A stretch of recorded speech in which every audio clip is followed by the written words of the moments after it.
Welcome to the debate. Today we are diving deep into, one of the most compelling and tragic figures of the 20th century, Bobby Fischer. He was just this force, a genius from Brooklyn who, in 1972, single-handedly shattered Soviet dominance in chess, securing a victory that really transcended sport and entered the realm of geopolitical warfare.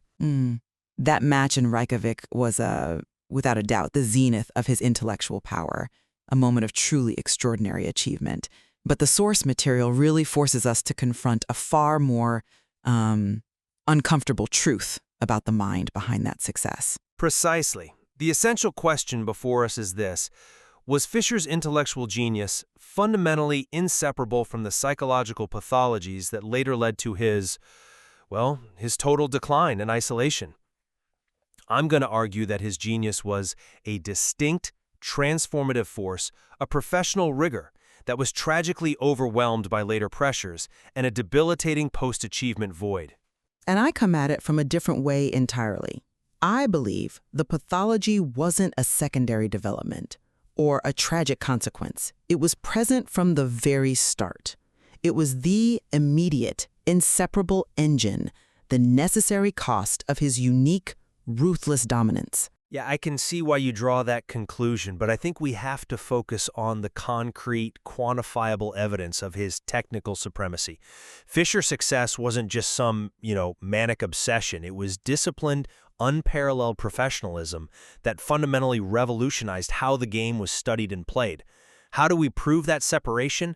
Well, look at the sheer cold data of his run. He won every single one of the 8 U.S. championships he ever played in, culminating in that unbelievable perfect 11-0 rout in the 1963-64 tournament. He didn't just win, he achieved a flawless score. That's a feat of sustained mental precision that, to me, defies categorization as mere pathology. It required a technical and strategic command that operated at the highest possible level.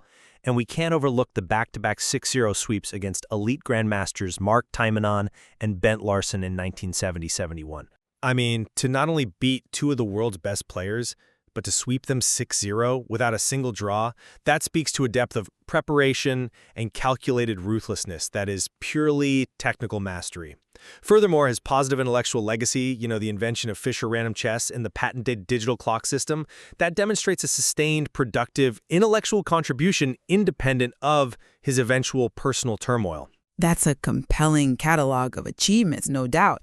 But I just don't buy that the genius and the pathology were separable forces, like two gears that occasionally mesh. I believe they were the same gear, just labeled differently depending on the context. The source material shows that the very characteristics you're labeling genius, that terrifying focus, that absolute commitment, were from the beginning manifestations of an all-consuming, obsessive mind that accepted no boundaries or compromise. We see this in his early life. He traded any semblance of a normal childhood for a single purpose. He taught himself Russian purely to devour Soviet chess manuals, desperate for any informational edge. This absolute trade-off, this structural lack of balance in his personal development, that was the precondition for him to achieve that dominance. His intensity was described explicitly as almost pathological. And consider his early convictions, his belief that the Soviets were cheating, playing prearranged draws to conserve energy specifically for him. This was largely dismissed as paranoia at the time, yet it fueled his entire purpose, giving him the sense of a righteous singular mission. I suggest the seeds of paranoia and the seeds of greatness were planted simultaneously, because they were watered by the same obsessive drive. If we look closer at his rise, how can we meaningfully separate the cognitive power from that total, singular, abnormal drive? His achievements, like becoming the youngest U.S. junior champion at 13 and playing the game of the century, were products of a mind utterly incapable of moderation. Let's consider the psychology of his opponent. When grandmasters spoke of Fischer fear, they weren't just fearing his superior technique. They were facing a mind so relentlessly singular and uncompromising that it was psychologically destabilizing before the first pawn was even pushed. That state of abnormal, destructive mental intensity was his unique competitive edge. It wasn't genius plus pathology. It was a pathology, that produced genius. I acknowledge the intensity, and I agree that he was singular, but I frame that singularity as the highly disciplined professionalism that permanently changed how chess masters approach preparation. It's just too reductive to call that discipline merely a symptom of pathology when it led to such concrete, reproducible results. And regarding his paranoia about the Soviet system, we have to remember that he wasn't exactly wrong about the ideological stakes. The source confirms that after Taimanov lost 6-0 to Fischer, he faced severe career-ending repercussions in the USSR, including being banned from international travel. This confirms that the environment he was operating in was highly charged. It was a true battleground for ideological supremacy backed by a state apparatus. His intensity, while extreme, was also a necessary vigilance against a formidable state-supported collective. His technical mastery transcended mere obsession. It was clarity and power brought to bear on a justified threat. You focus on the technical mastery, but the context of the Soviet system only proves that he utilized his pathology effectively. It gives context to the setting, but not the mechanism. Let's move to the 1972 match of the century itself, which serves as a perfect microcosm of my argument. Okay. The drama arriving late, demanding changes, the match hanging by a thread, the necessary involvement of Henry Kissinger, all highlights that he could only operate by imposing his will completely on the structure of the event. And yet, the outcome established him as a true American hero. Wait, let's pause right there. The 1972 match, the height of his power, shows the mental steel required to execute his genius under immense pressure. He lost the first game on a simple blunder. He forfeited the second game due to his demands, putting him down 2-0. In a world championship match, to be down 2-0 is functionally catastrophic.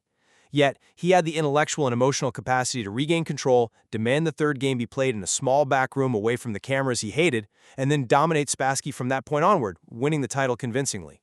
That comeback, that technical recovery from the brink of self-sabotage, is proof that the genius was confirmed in that high-pressure delivery. His ability to refocus and execute under those conditions is the definition of a unique intellectual force separate from the theatrical demands. That's an interesting point about the comeback, but I would argue that the comeback itself required an abnormal level of compulsion. He didn't succeed despite his controlling nature. He succeeded because he forced the environment to conform to his rigid mental requirements. Proving the pathology was the foundation of his performance. And if we want definitive proof of the inseparability of the pathology and the ambition, we have to look at what happened immediately afterward. The 1975 title forfeiture against Anatoly Karpov. This is the smoking gun. He spent the years leading up to the defense refining his demands to the International Chess Federation. He demanded radical changes to the format, many of which were accepted. But the sticking point, the non-negotiable demand that caused him to reject the crown entirely, was the rule regarding a 9-9 tie. He insisted that if the match reached 9 wins each, the incumbent champion himself should retain the title rather than requiring a final decisive game or allowing the challenger to win with the 10th game. This was a conceptually minor procedural point concerning structural protection. It demonstrates his inability to tolerate any possibility of a structural loss where the competitive outcome was not definitively in his favor, even if the structure was standard. He rejected the crown entirely. That is the act that proves the pathological need for absolute control, and the inability to compromise was fundamentally stronger than the competitive drive that defined his life. He chose self-destruction over even the remote possibility of losing structural control, revealing that the obsessive rigidity was the core impulse, not just a side effect of his genius. I'm not convinced that the forfeiture proves the genius was the pathology, only that the pathology was strong enough, in the absence of an immediate external threat, to overcome the genius. If the pathology was truly the engine of his dominance, why did the engine immediately break down and cause him to destroy his own career the moment the ultimate goal, beating the Soviets and achieving the title, was secured? I suggest that the genius was the temporary, binding agent focused intensely on a singular external objective, the World Championship. Once that objective was removed, the inherent lack of balance, the extreme personality traits, no longer had a productive outlet, and they took over completely. It was a vacuum effect. The machine was designed for one war, and when that war ended, it began to devour itself. But the brilliance didn't break down. It merely pivoted from the chess structure to the world structure. The tragic decline that followed The disappearance between 1975 and 1992, the subsequent anti-American and anti-Semitic rants, the fugitive status, these were inevitable and I'd say logical extensions of the cognitive traits that made him great. The brilliant mind that saw 20 moves ahead on a chessboard became, as the source says, lost in a fog of conspiracy and hatred. Look at the consistency. The mind that rejected the rules of chess in 1975 moved seamlessly and logically to rejecting the rules of society in 1992. His act of spitting on the UN sanctions letter, openly defying U.S. law to play in embargoed Yugoslavia, was the exact same absolute, uncompromising refusal to yield that drove him to dominate the chess world 20 years earlier. It was the same mechanism of total control, just redirected towards self-destruction and societal rejection. I would argue that the magnitude of the mental decline suggests a secondary mental breakdown, something more complex than just a redirection of his brilliance. The intensity required for his rise left him uniquely vulnerable. This level of singular focus, the absolute sacrifice of all social connection, creates a fragile psychological profile. When the scaffolding of the World Championship was removed, he had no framework left. But if we look at the legacy, we have to maintain a separation between the contribution and the contributor. The technical legacy of Fischer, the clocks, the revolutionary understanding of openings detailed in My 60 Memorable Games, the profound change in professional preparation, remains pure, influential, and intellectually sound, independent of the tragedy of the man who authored it. The work is divorced from the madness that followed. His life is a cautionary tale, yes, but of a hero who was destroyed by external isolation and internal demons that surfaced after his peak, not a genius whose engine was inherently flawed from the start.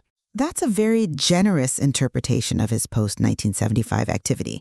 I'm simply asking, where is the dividing line?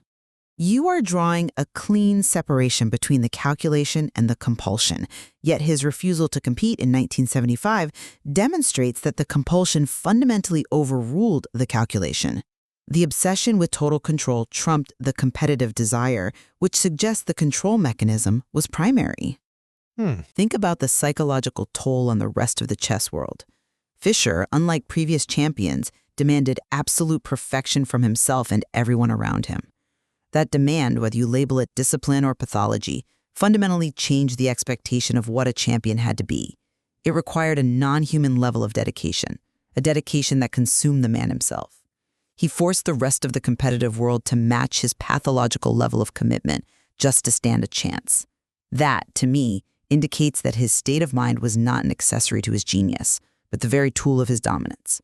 The 11-0 sweep wasn't just technical. It was a psychological statement of absolute, non-negotiable superiority. But the technical reality of the 11-0 sweep is that it requires flawless calculation, not just an angry will. You can be obsessed and still blunder. Fischer did not blunder in that tournament. He executed with terrifying precision. That execution is genius, irrespective of the personality traits that may have motivated the practice hours. His later life, marked by those shocking anti-American and anti-Semitic rants, was a profound breakdown, not just a continuation of his earlier competitive demands. He crossed a line into deep delusion, a level of conspiracy theory that moved far beyond strategic chess paranoia. That suggests a break, a catastrophic mental failure, after the primary purpose was removed. It was not a break. It was simply the scale increasing. The mind that saw the chess establishment as rigged later saw the global political system as rigged. His genius was the ability to see systems and exploit them or reject them when they wouldn't bend. His self-destructive acts in 1975 and 1992 were driven by the same unwavering rigidity that refused to accept anything less than absolute control over his professional life. So I maintain my initial position. Fischer's professional rigor and technical innovations, evidenced by feats like the perfect 11-0 route and his undeniable influence on all subsequent top players, secure his legacy as a genius. The tragic personal decline and isolation followed his defining triumph, a separate tragedy that consumed the man but was not a prerequisite for the brilliance itself. And I reiterate that the totality of his life, from the pathological refusal to draw, the early paranoia about Soviet interference to the ultimate self-inflicted forfeiture against Karpov shows that the seeds of his downfall were inseparable from the ambition that drove his rise. He was a man conquered by himself, driven by a singularity of mind that required absolute control and self-sacrifice, proving that the price of that particular world-shattering genius was indeed intertwined with madness. It remains a profound complexity indeed, the story of a figure whose life concluded in Iceland, the very site of his greatest victory, at the symbolic age of 64, the number of squares on a chessboard. The material leaves us with the chilling realization that the final verdict remains elusive. Was this genius inextricably linked to madness? Clearly there is much more to explore in the material surrounding the lives of those who achieve such absolute singularity.